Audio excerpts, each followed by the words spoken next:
Olá pessoal, eu sou a professora Letícia e hoje nós vamos falar um pouquinho sobre princípios de redação científica. Escrever não é um processo tão simples quanto pode parecer. Muitas vezes, diante da situação de ter que desenvolver um relatório científico, uma monografia, uma tese de mestrado, doutorado, ou escrever um projeto de pesquisa, esse processo pode nos causar um pouco de angústia, de insegurança e muitas vezes fazer com que a gente trave na hora de começar a escrever, não é mesmo?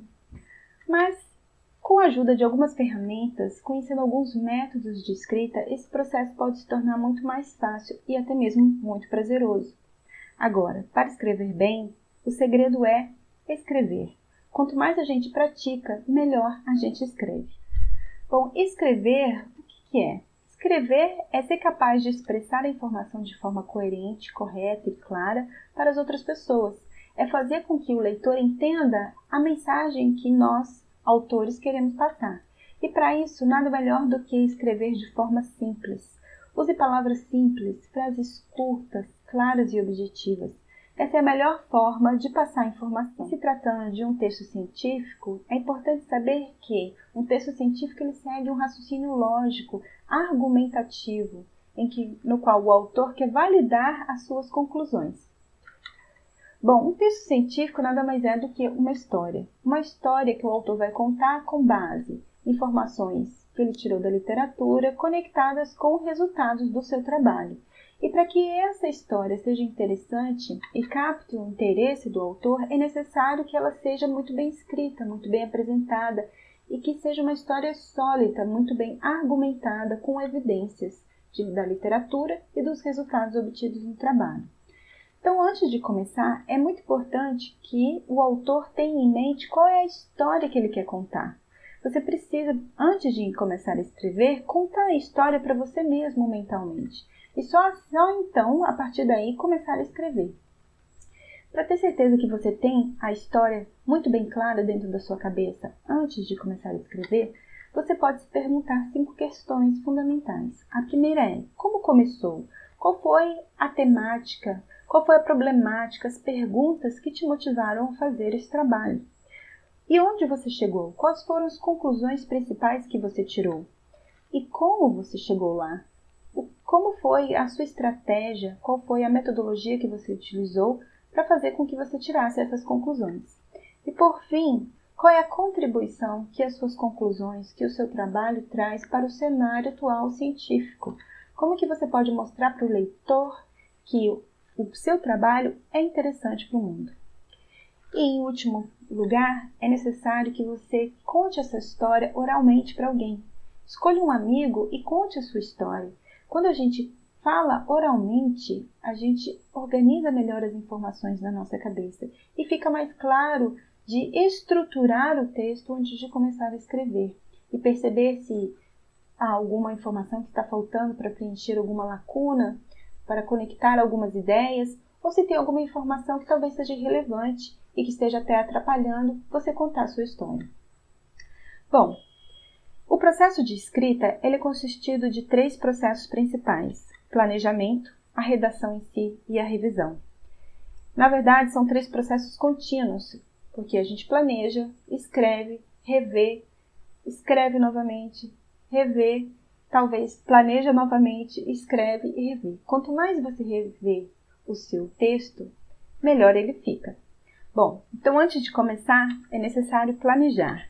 Você tem que ter a sua história muito bem contada na sua mente e planejar como é que você vai contar essa história, como é que você vai estruturar e organizar as informações que você tem para contar melhor a sua história. Uma vez que você tem a estrutura do seu texto organizada e que a leitura sobre o assunto está em dia, é necessário também ter conhecimentos prévios de gramática, ortografia e elementos textuais para fazer uma boa escrita. Uma vez que você já escreveu, agora você vai revisar o seu trabalho. Existem 3 tipos de revisões. A revisão textual, você vai olhar para o seu texto de uma forma geral e perceber se as ideias estão bem articuladas, se as ideias estão bem estruturadas, se é necessário mudar uma informação de lugar, talvez passar da introdução para a discussão e vice-versa, se os parágrafos estão bem conectados, se o texto segue um raciocínio lógico e linear. Em seguida, você vai fazer uma revisão gramatical. Você vai avaliar se existe algum erro de concordância verbal, de ortografia, por exemplo. E por fim, é necessário que você faça uma revisão segundo o ponto de vista do leitor. Você vai ler o seu texto como se fosse um leitor que nunca tivesse visto o seu texto. Será que aquele texto está passando a ideia, a informação, a mensagem que você quer passar?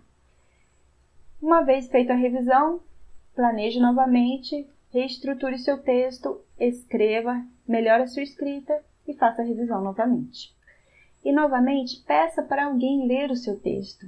Quando alguém ler o seu texto, essa pessoa que nunca viu o seu texto antes pode te dar algumas dicas de alguma informação que não está bem conectada com a outra, alguma lacuna de informação que é necessária para defender o ponto de vista que você quer defender.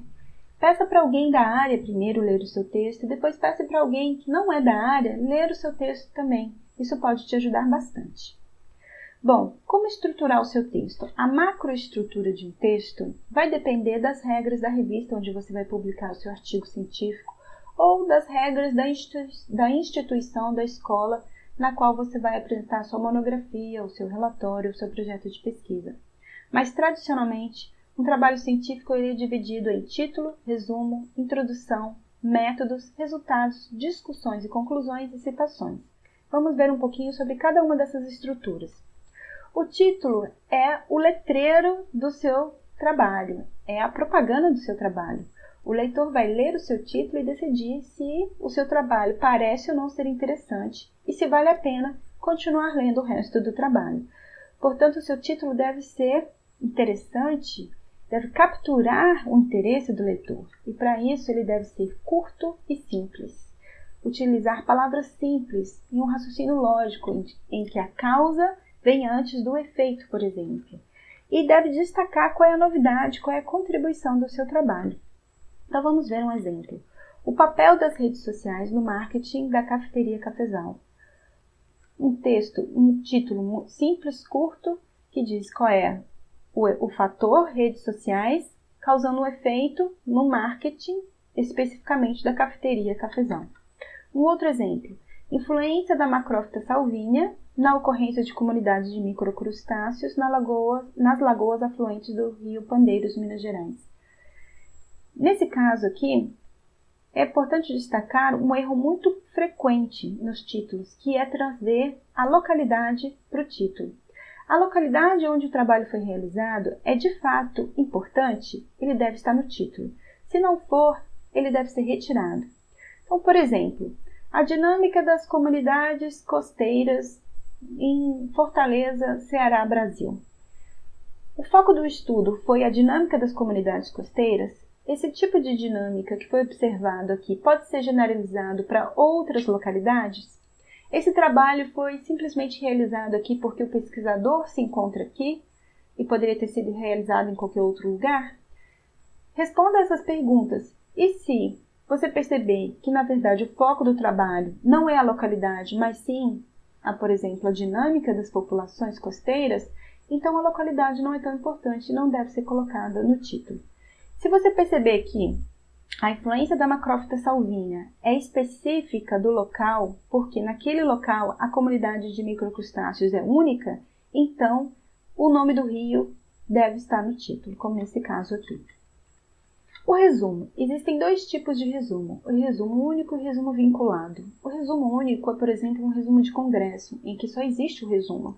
Então, ele deve trazer todas as informações importantes do trabalho, a problemática que motivou o trabalho, o objetivo do trabalho, como ele foi feito, a metodologia utilizada, os principais resultados, as principais conclusões. No caso de um resumo vinculado a um texto científico, o papel dele é complementar o título, primeiro de tudo, e segundo, trazer a novidade do trabalho para o leitor, para que desperte o interesse do leitor de ler o resto do trabalho. Então vamos ver um exemplo. Um trabalho cujo título era Protocolo de Clarificação para Estudos Morfológicos de Vespídeos. O resumo começa assim. A clarificação é uma técnica que permite a correção da cor para facilitar a observação de projeções internas do exoesqueleto de insetos. Vejam bem, ele complementa o título, o que é clarificação. O objetivo deste trabalho foi desenvolver um protocolo de clarificação específico para o estudo das estruturas presentes no aparato de ferrão de Vespídeos, com base em outros protocolos na literatura para outras famílias de insetos. Então, muito claro qual foi o objetivo do trabalho. Em seguida, o resumo traz a metodologia. Os testes consistiram em, primeiro, os espécimes foram imergidos, etc., etc., segundo, etc., etc., de forma sucinta e bem objetiva. Depois, os principais resultados. Os melhores tempos para cada etapa foram 1 minuto em hidróxido de sódio, etc., etc. E, por último, a conclusão do trabalho. Neste trabalho, conseguimos adaptar um protocolo padrão e ainda traz alguma novidade, uma generalização, que possibilitará estudos morfológicos mais detalhados da família de Menopteros aculeados Vespídeos. Um resumo simples, objetivo e bem claro. Bom, a introdução. A função principal da introdução é apresentar para o leitor qual foi a problemática, quais foram os questionamentos que motivaram o trabalho, justificando o trabalho e mostrando de forma bem objetiva e clara qual foi o objetivo daquele trabalho científico. Importante, somente coloque na introdução informações que sejam relevantes para defender as conclusões que você tirou no seu trabalho. Informações que não sejam relevantes podem ser excluídas. Não existe um tamanho ideal de introdução. A introdução pode ser consistida de 3 parágrafos, 1 página, 3 páginas. O importante é que não fique rodeando demais em torno do tema. Seja objetivo, claro em torno do tema e coloque as informações que vão te ajudar a justificar o seu trabalho e a defender as conclusões que você tirou. O estilo da introdução é livre e é importante que o autor seja criativo e desenvolva o seu próprio estilo de escrita. Mas existem algumas técnicas que podem ajudar, principalmente os escritores iniciantes. Uma das técnicas mais utilizadas é o triângulo invertido, em que o autor começa discutindo sobre uma questão mais generalizada do tema, vai afunilando até chegar ao seu objetivo principal. Um exemplo. O autor pode começar falando sobre inclusão social na sala de aula e discutindo os tipos de inclusão até chegar especificamente na inclusão de alunos autistas, por exemplo, destacando quais são as lacunas, as perguntas ainda não respondidas, quais são a falta de métodos que ainda existem para uma boa inclusão de alunos autistas e, por fim, dar o objetivo do trabalho, justificando o trabalho. Uma outra forma é o autor já iniciar pelas suas conclusões, já falando qual foi o achado, quais foram os achados principais do trabalho, e a partir dali ir generalizando novamente para o tema mais amplo. Ou o autor pode começar também de um tema mais amplo e ir afunilando até chegar ao objetivo do trabalho e depois generalizar novamente, por exemplo, dando perspectivas de outras situações em que os resultados e as conclusões daquele trabalho poderiam ajudar a ser aplicados. Os métodos. A metodologia seja talvez a parte mais difícil de escrever de um trabalho científico, porque é uma parte da estrutura do trabalho em que não é possível modificar demais, diversificar demais. Então, o melhor é ser objetivo e seguir um raciocínio lógico de um trabalho científico, mostrando qual foi o sujeito da sua pesquisa, seja ele qual foi, uma planta, um animal, um tipo de rocha, uma região, uma comunidade. Explicar qual foi o delineamento do estudo, qual foi a estratégia que você utilizou na sua pesquisa para chegar no seu objetivo. Se teve algum procedimento específico utilizado, alguma metodologia, algum protocolo, algum equipamento específico. E como que você analisou os seus resultados. Se foi uma pesquisa qualitativa, especifique qual foi a metodologia, o referencial teórico que você utilizou para descrever o seu objeto de estudo. E se quantitativo, com testes de hipótese, explique quais foram os testes estatísticos que você utilizou para comparar os tratamentos e se houve alguma transformação de dados. Não é necessário especificar o nome do programa de estatística que você utilizou. O seu teste estatístico poderia ser feito em qualquer outro programa, qualquer outro software, então o nome do software não é importante que esteja especificado no seu trabalho, a não ser que seja um teste estatístico muito específico que seja realizado somente naquele programa. Resultados. Coloque no seu trabalho somente os resultados que de fato sejam relevantes para chegar à conclusão que você chegou. Muitas vezes nós obtemos um grande volume de dados e é importante que você coloque no seu trabalho somente os dados que de fato vão te ajudar a explicar a conclusão que você chegou. Se a retirada de um resultado não altera a sua conclusão, esse resultado deve ser retirado ou pode até mesmo ser colocado como um material suplementar, como várias revistas hoje possibilitam. Ou num trabalho também de monografia também pode vir com anexos e com informações suplementares. Há 5 formas básicas de mostrar resultados, através de figura, tabela, textos, vídeos e arquivos de som. Se o seu trabalho é uma pesquisa descritiva, por exemplo, o texto pode ser muito importante para você descrever o seu objeto de estudo, os seus resultados.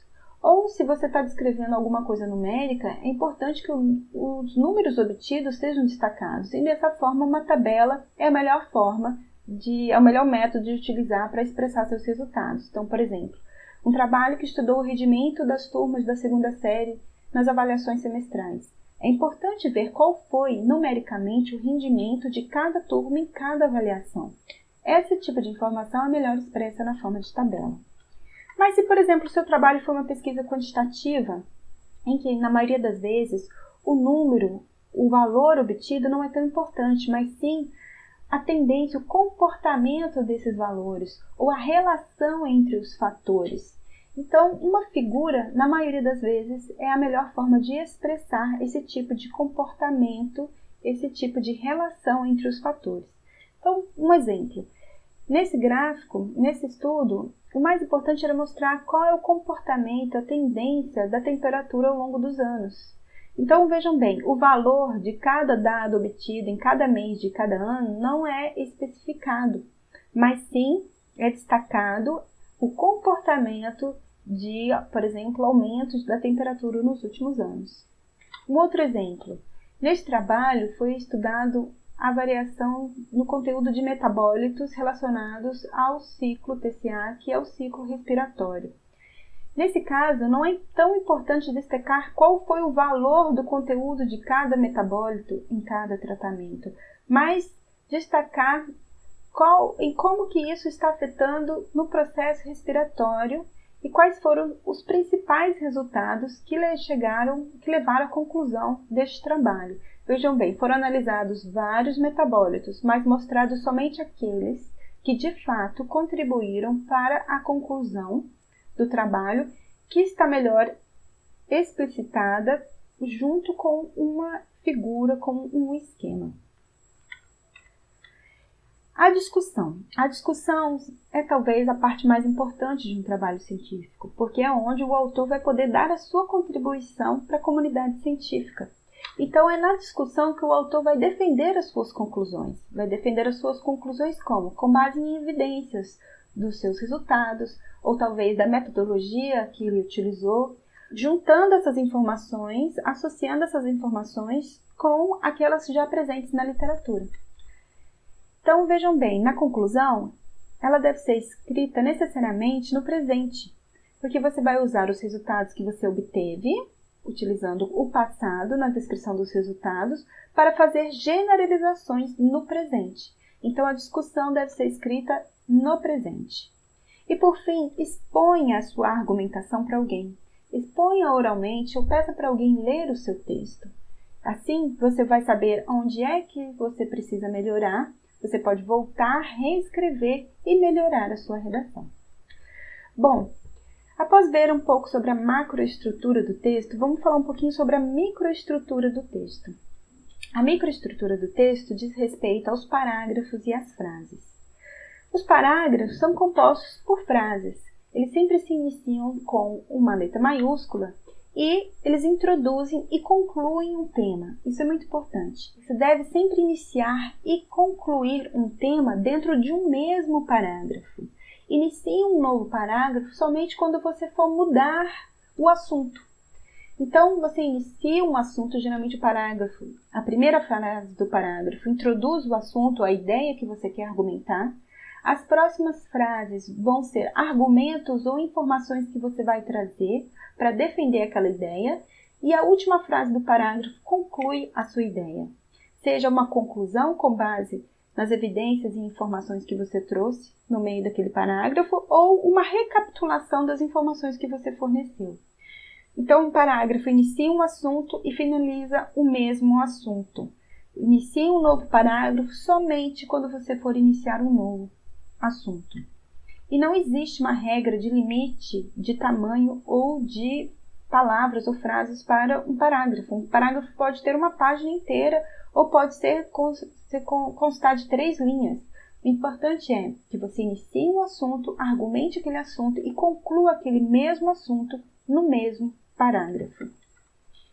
Bom, as frases devem ser sempre curtas, simples e objetivas. Evite frases muito longas. Isso prejudica o entendimento e a passagem da informação para o leitor. Use palavras simples, evite palavras muito complicadas e evite advérbios de intensidade, como muito, pouco, foi muito alto, foi muito baixo, foi pouco evidente. Isso cabe ao leitor interpretar. O que você pode mostrar são os seus resultados, compará-los com outros resultados, mas evite advérbios de intensidade no texto científico. E o que ajuda também a tornar um texto mais claro, objetivo, compreensível, é utilizar de propriedades textuais como coesão e coerência. O seu texto, para ser bem escrito, ele tem que ser coerente, tem que ser coeso. A coerência, ela é a conexão lógica entre as ideias. Existe uma conexão lógica entre o título, o resumo, a introdução, os seus resultados, a sua discussão e as suas conclusões? Está tudo conectado, seguindo um raciocínio lógico? Um parágrafo se conecta com o outro, ou ele quebra o raciocínio no meio, iniciando algo que não estava sendo discutido? E a coesão é a forma como você vai conectar as frases e os parágrafos para tornar esse texto lógico e linear. Na coerência, então, para se fazer um texto coerente, é necessário expor sempre o assunto em torno de um tema principal. Cuidado para não sair do tema.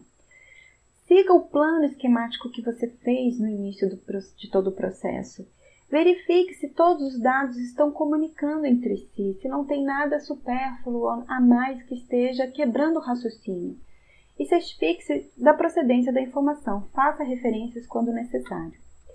Para que seu texto seja um texto coeso, é necessário que ele tenha uma relação gramatical e semântica entre as diferentes partes do texto. As frases se conectam uma a outra, os parágrafos se conectam um ao outro. É necessário que você conecte tudo fazendo relações a uma informação que você deu anteriormente com o resultado que você está apresentando agora, com uma informação nova que você vai acrescentar da literatura. Como fazer essa relação de algo anterior com algo que está vindo agora? Isso é que vai dar coesão ao seu texto. E para ajudá-lo a manter um texto coerente e coeso, é importante o uso de conectores do discurso. Conectores do discurso são palavras ou expressões que ajudam a conectar as informações e a fazer referências temporais. Vejam esse texto. Os estudos da biodiversidade subterrânea brasileira são recentes e necessitam de reuniões científicas para discussão de temas relacionados a inventários, conservação e compensação ambiental, bem como para evidenciar a importância da conservação do patrimônio cultural. Então vejam bem, essa expressão bem como ou além disso foi utilizada aqui para colocar uma informação adicional que não estava diretamente conectada às que o autor estava fornecendo anteriormente, que eram os temas que devem ser discutidos, mas isso é importante também para evidenciar a importância da conservação do patrimônio cultural. Para isso, o Decreto 6.640 de 2008 foi criado para incentivar essa discussão. Então, você conecta a criação do decreto à argumentação que você deu no início do parágrafo. No entanto, vejam bem, agora eu vou mostrar uma lacuna no conhecimento, algum problema que pode justificar o meu trabalho. O decreto não levou em consideração resultados de pesquisa de estudos de impacto ambiental. Sendo assim, dessa forma, diante do exposto, foi realizado o 2º Simpósio Brasileiro de Biologia Subterrânea, que teve como foco nas discussões os temas mais relevantes no cenário atual dos ecossistemas subterrâneos no Brasil. Diante disso, este trabalho teve como objetivo avaliar o perfil dos trabalhos publicados nesse simpósio, buscando fornecer informações relevantes que auxiliem na implementação de novas legislações. Vejam bem, o parágrafo iniciou um tema, depois ele trouxe informações e argumentações novas, por exemplo, falando de um decreto e dando uma lacuna no conhecimento, que foi não levar em consideração pesquisas de estudos de impacto ambiental, justificando que por isso foi feito o simpósio. E diante de tudo que foi exposto, o objetivo do trabalho foi avaliar o perfil desses trabalhos que foram, então, discutidos nesse simpósio. Bom, gente, então nessa videoaula nós vimos que o texto científico ele conta uma história e quais são as questões fundamentais que a gente precisa se perguntar para ter certeza que a gente tem essa história clara na nossa mente antes de começar a escrever. Na hora de começar a escrever, temos que lembrar que um texto científico ele é composto de 3 processos: o planejamento, depois a redação e a revisão. E esses processos eles são contínuos. Depois, nós vimos um pouquinho sobre a macroestrutura do texto, falando um pouco mais especificamente sobre o título, resumo, introdução, métodos, resultados e discussão com conclusões. E a microestrutura do texto, como que um parágrafo e uma frase devem ser construídos, o que são propriedades textuais para garantir um texto coerente e coeso, e os conectores de discurso.